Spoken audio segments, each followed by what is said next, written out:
Good evening प्यारे बच्चों, आप सभी का स्वागत है आपके अपने परिवार कौटिल्य पॉलिटेक्निक क्लासेस में। तो हम लोगों ने कल चीज़ों को पढ़ा था। हमने करेक्टरिस्टिक्स पढ़े थे कि एक हमारे पास में प्रोटेक्शन इक्विपमेंट के क्या करेक्टरिस्टिक्स होना चाहिए। अब जब हम आगे बढ़ेंगे तो मैंने बताया कि आगे अगली हेडिंग जो हमारे पास में है वो है इलेक्ट्रिकल प्रोटेक्शन की मौलिक उद्देश्य क्या है। ये बेसिकली आपके पास में 4 प्रकार के होते हैं। इलेक्ट्रिकल प्रोटेक्शन के मौलिक उद्देश्य क्या है, ये fundamentals object of electrical protection है ना। मौलिक उद्देश्य क्या क्या होते हैं, तो यहाँ पर हम लोग सबसे पहले यहाँ पर मौलिक उद्देश्य की अगर हम बात करेंगे तो सबसे पहले हेडिंग हमारी आने वाली है फर्स्ट वन जो हेडिंग आएगी वो आएगी इलेक्ट्रिकल प्रोटेक्शन के मौलिक उद्देश्य, है ना। इलेक्ट्रिकल प्रोटेक्शन के मौलिक उद्देश्य।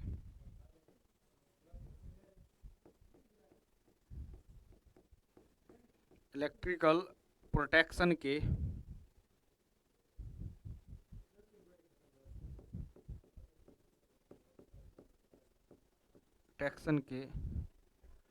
टेक्सन के मौलिक उद्देश्य। मौलिक उद्देश्य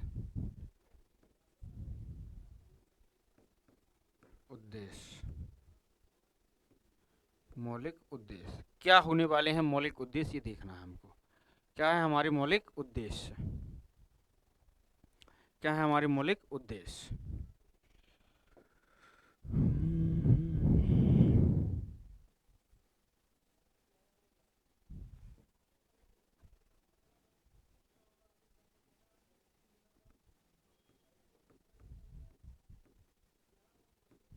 मौलिक उद्देश्य, ठीक। पहली हेडिंग तो हमारी ये होने वाली है। सबसे पहले हमारे पास में इलेक्ट्रिकल प्रोटेक्शन के 4 आपके पास में फंडामेंटल्स होते हैं। वो कौन कौन से, एक तो होती है आपकी निर्भरता, ठीक है। दूसरी होती है सुरक्षा। पहला मैंने आपको बताया निर्भरता, कल भी हम लोगों ने इसके बारे में चर्चा की थी, लेकिन फिलहाल आज हम लोग थोड़ा सा डीप कर लेते हैं। पहला मैंने आपको बताया था निर्भरता। क्या बताया था? निर्भरता।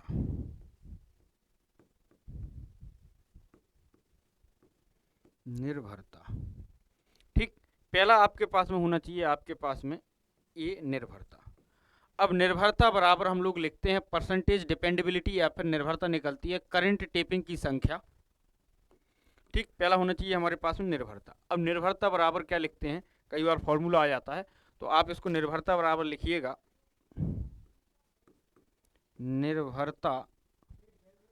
निर्भरता बराबर करंट टेपिंग की संख्या,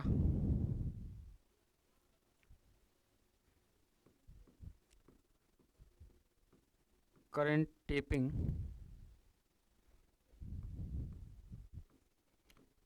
की संख्या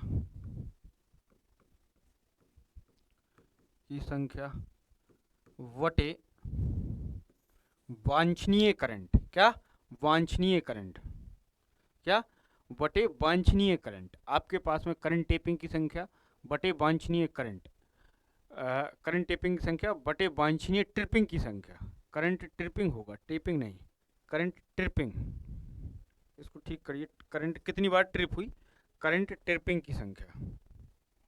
टेपिंग नहीं, ट्रिपिंग होगा, ये टेपिंग नहीं ट्रिपिंग होगा। करंट ट्रिपिंग की संख्या वटे वांछनीय ट्रिपिंग की संख्या, बटे वांछनीय ट्रिपिंग की संख्या। यानी कि आपके पास में कितनी बार करंट ट्रिप हुई, कितनी बार आपके पास में वांछनीय ट्रिपिंग की संख्या है आपके पास में, ठीक है। वांछनीय ट्रिपिंग की संख्या,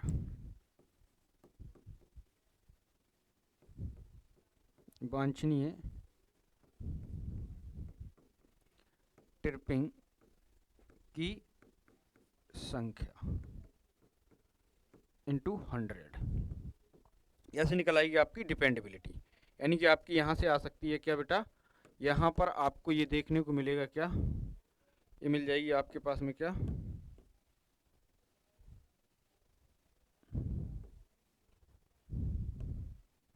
ये आपकी क्या निकल आएगी, निर्भरता। पहला आपके पास में जो दिया गया है कि आपके पास में मौलिक उद्देश्य यानी कि फंडामेंटल्स क्या होना चाहिए। पहला तो आपके पास में क्या, निर्भरता। दूसरा आपके पास में आएगा सुरक्षा। क्या आएगा, सुरक्षा। दूसरा आपके पास में क्या होगा, सुरक्षा, सुरक्षा। अब सुरक्षा क्या होती है, एक एक चीज को हम लोग समझेंगे अभी। सुरक्षा क्या होती है, तो परसेंटेज, ए बेटा परसेंटेज निकलेगी ना, ये परसेंटेज में निकलेगा, तो यहां से निकलता परसेंटेज सुरक्षा। परसेंटेज सुरक्षा बराबर, आप इसको लिख सकते हैं, परसेंटेज सुरक्षा बराबर करंट टेपिंग की संख्या बटे वास्तविक ट्रिपिंग की कुल संख्या। करंट ट्रिपिंग की संख्या, करंट ट्रिपिंग की संख्या, ट्रिपिंग की संख्या, संख्या बटे वास्तविक करंट ट्रिपिंग की संख्या, बटे वास्तविक बिक करंट ट्रिपिंग की संख्या, ट्रिपिंग की संख्या, तो वास्तविक करंट ट्रिपिंग की संख्या। यानी कि आपके पास में सुरक्षा बराबर आप लिख सकते हैं वास्तविक करंट ट्रिपिंग की संख्या और ये तो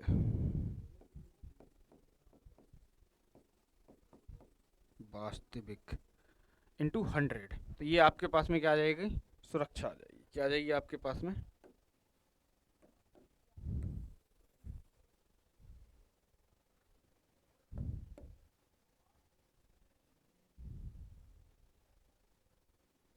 क्या जाएगी आपके पास में, क्या।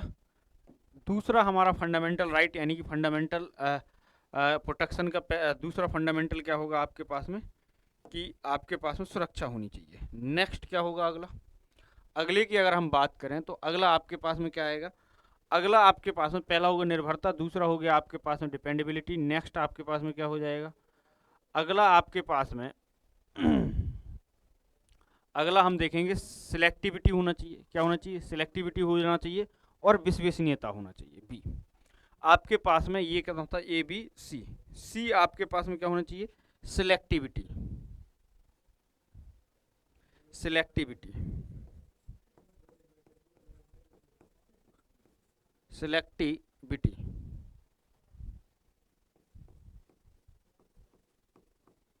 सिलेक्टिविटी क्या होना चाहिए, सिलेक्टिविटी होना चाहिए। डी पॉइंट क्या होना चाहिए, रिलायबिलिटी, विश्वसनीय होना चाहिए, विश्वसनीय,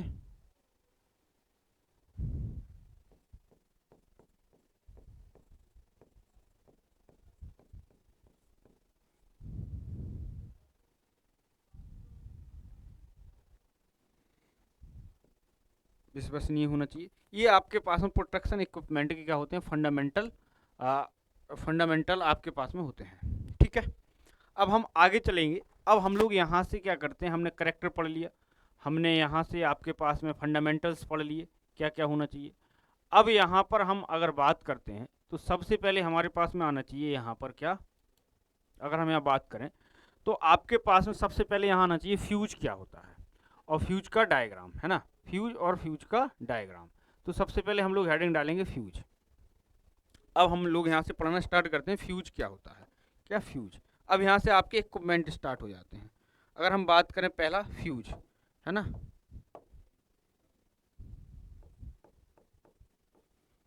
ऐसी फ्यूज क्या होता है।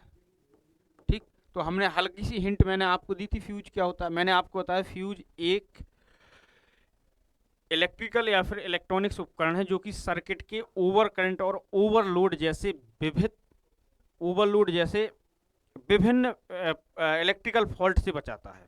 यानी कि आपके पास में फ्यूज जो होता है आपके पास में, या तो आप यदि कह सकते हो कि ये इलेक्ट्रॉनिक स्विच है, या तो आप ये कह सकते हो कि ये इलेक्ट्रिकल स्विच है जो कि आपको सर्किट के ओवरलोड और ओवर करंट से आपको क्या बचाता है, इलेक्ट्रिकल फॉल्ट से आपको बचाता है। ठीक है, सबसे पहले यह है एक प्रकार का, एक प्रकार का प्रोटेक्शन सन उपकरण है, उपकरण है जो कि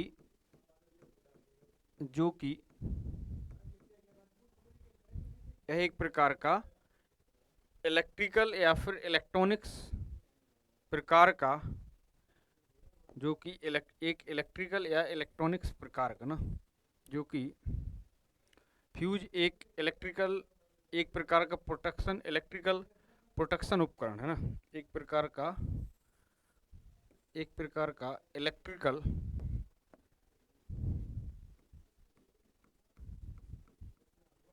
इलेक्ट्रिकल या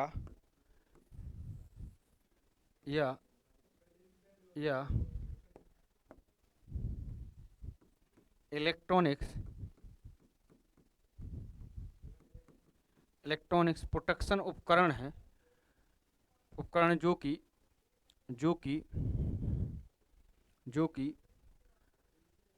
जो कि ओवर करंट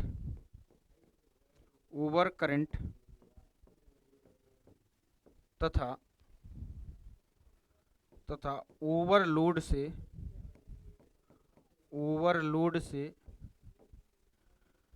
हमारे इक्विपमेंट को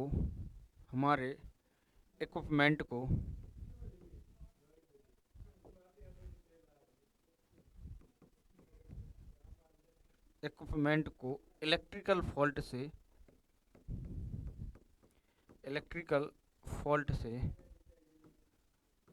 बचाता है।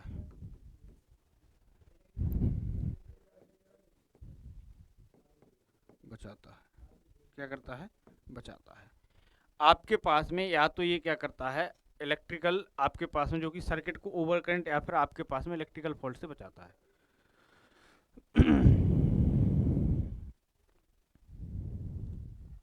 क्लियर है? अब हम जब आगे बढ़ते हैं इसमें तो इसका आ जाता है डायग्राम। अब डायग्राम पहले हम लोग देखेंगे, फिर आगे हम लोग इसको लिखेंगे। ठीक, पहले इसका डायग्राम देखेंगे। ठीक, क्या है डायग्राम? जैसे एक हमारे पास में कोई इक्विपमेंट ले लेते हैं तो फिर उसको हम लोग क्या करते हैं, बना लेते हैं। सबसे पहले हम लोग एक डायग्राम बना लेते हैं और एक इक्विपमेंट में हम इसको लगा के चेक करते हैं कि लगता कैसे है। ठीक है, आपके पास में, हमारे पास में, मैं यहाँ पर एक इक्विपमेंट ले रहा हूँ। ठीक है, हमारे पास में एक प्रोटेक्शन इक्विपमेंट है जो आपको प्रोटेक्ट करना है।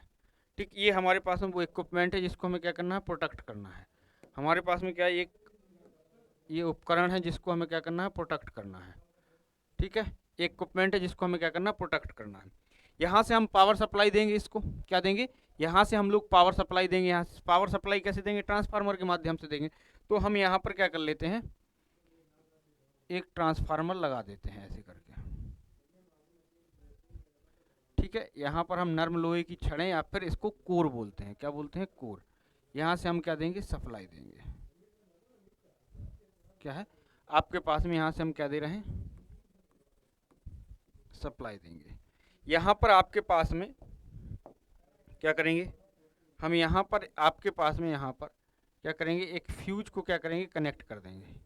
एक फ्यूज को क्या करेंगे हम लोग यहाँ पर कनेक्ट कर देंगे। That is the fuse.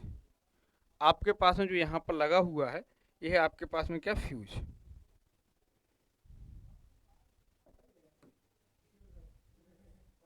That is the fuse.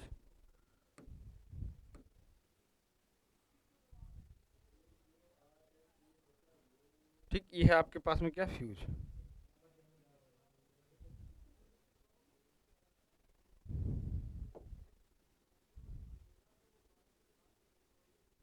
क्या लगा हुआ है, ये फ्यूज। आप इस फ्यूज से क्या करना चाहते हैं, इसको प्रोटेक्ट करना चाहते हैं। प्रोटेक्शन के अंतर्गत सर्किट, यानी कि आप कह सकते हो ये प्रोटेक्शन करना चाहते हैं आप इसका, यानी कि आप इसको लिख सकते हो प्रोटेक्शन के अंतर्गत सर्किट। इतनी बात कंफर्म है कि आपके पास में ये जो है प्रोटेक्शन के अंतर्गत कोई सर्किट है जिसको हमें क्या करना है, प्रोटेक्ट करना है। अब आगे देखते हैं। आपके पास में सबसे पहले आपको ये समझना चाहिए, यहाँ पर सबसे पहले आपको यहाँ पर ये समझना है कि आपके पास में हमने जो डायग्राम बनाया, वो डायग्राम आपने देखा, आपके पास में मैंने इसको कहाँ अपने सीरीज में लगाया है। आपके पास में जब भी करंट आपके पास में ज़्यादा जाएगी, तो यहाँ पर देखो, यहाँ से आप समझना इस बात को कि आपके पास में इसको मैंने सीरीज में लगाया, यहाँ से करंट जाएगी। जब भी करंट आपके पास में ज़्यादा या ओवरहीट होगी, तो ये क्या करेगा, ये क्या कर जाएगा, मेल्ट हो जाएगा, यानी कि पिघल जाएगा, मेल्ट हो जाएगा।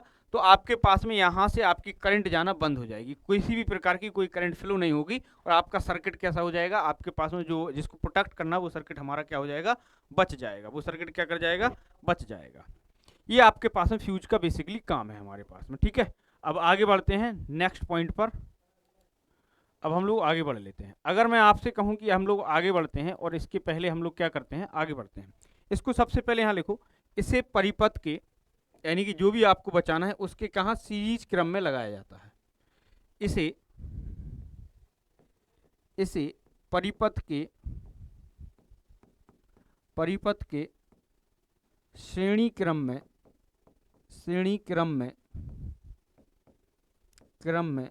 लगाया जाता है,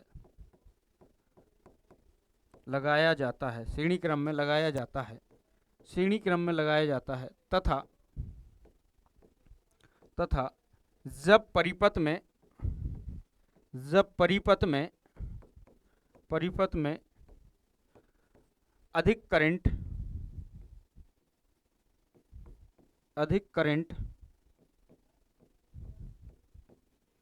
अधिक करंट होती है,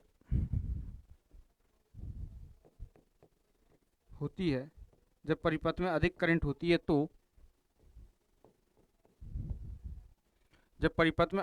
होती है, तो परिपथ तो यह पिघल जाता है,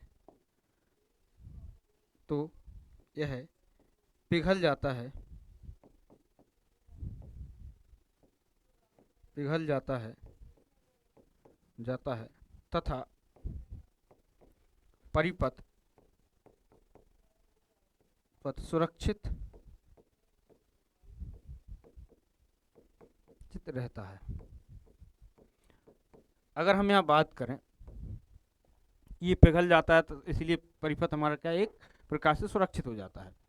अब यहाँ पर हम बात करें कि आपके पास में फ्यूज का जो रेजिस्टेंस होता है, यानी कि फ्यूज का जो गलनांक होता है, वो आपका कैसा होता है, आपके पास में कम होता है। फ्यूज का गलनांक, यानी कि फ्यूज के पदार्थ का गलनांक,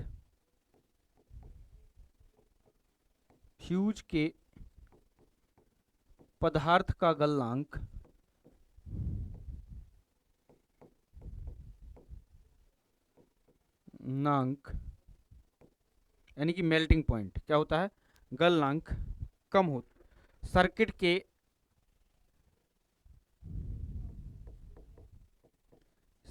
के गलनांक बिंदु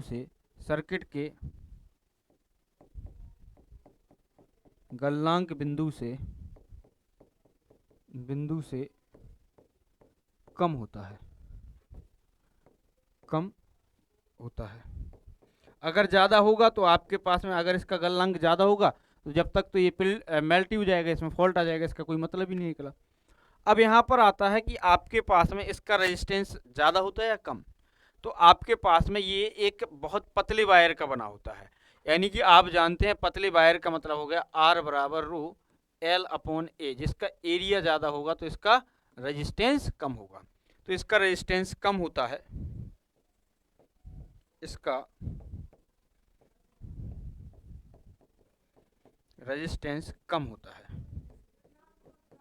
कम होता है। अगर हम बात करते हैं अगले पॉइंट की, बात करें, तो यहाँ पर हमें इसके कुछ सर्किट आपके पास में इलेक्ट्रिकल ड्राइंग में इसके आपने सर्किट ड्रॉ किए होंगे, ठीक है, यानी कि सिंबल। अगर हम इनकी सिंबल की बात करें, सिंबल की अगर मैं बात करता हूं, तो सिंबल के रूप में आपको क्या देखने को मिलेगा, सबसे पहले तो IEEE स्टैंडर्ड क्या कहता है। पहला IEEE स्टैंडर्ड के आधार पर अगर मैं ड्रॉ करूं, तो आपके पास में आपको लिखना है परीक्षा में, अगर आप IEEE स्टैंडर्ड के आधार पर अगर आप इसको ड्रॉ करते हो, तो आपके पास में IEEE स्टैंडर्ड क्या कहता है आपसे, IEEE स्टैंडर्ड ये कहता है आपसे कि इसका जो सिंबल होना चाहिए वो कैसा होना चाहिए आपके पास में। IEEE स्टैंडर्ड क्या कहता है आपसे कि इसका सिंबल जो होना चाहिए आपके पास में ऐसा होना चाहिए।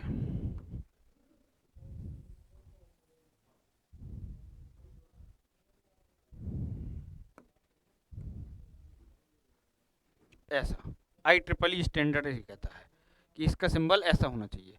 एक और इसका सिंबल होता है, एक और IEEE के स्टैंडर्ड पर आधारित एक और सिंबल होता है इसका। एक और सिंबल कौन सा होता है कि आपके पास में एक ऐसे ये नजर आएगा। ये 3 सिंबल आपको बना के आना है परीक्षा में। आपके पास में ऐसे नजर आएगा, ये आपको ऐसे नजर आएगा। देखो ये है, इसके बीच में से एक लाइन जा रही होगी, ठीक है, इसके बीच से एक लाइन जा रही होगी, that is the also fuse, sorry that is also called the fuse, ठीक है। अगर हम नेक्स्ट की बात करें तो आईसी स्टैंडर्ड होता है एक।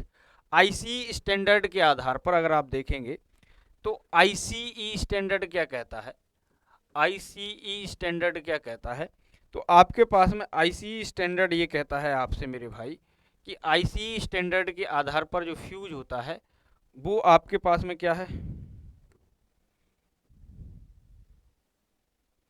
वो आपके पास में क्या है, आईसीई स्टैंडर्ड वो आपके पास में क्या है, आईसीई स्टैंडर्ड क्या है,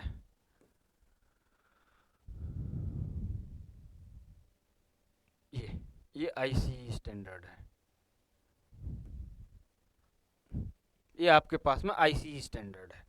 तो ये था आज के लिए, आपका फ्यूज कंप्लीट हो गया। नेक्स्ट टाइम में इसके एडवांटेज डिसएडवांटेज और हम लोग और भी चीज़ें देखेंगे अगले सेशन में। तो आपको सेशन कैसा लगा, आज के लिए इतनी, आप सभी का शुक्रिया।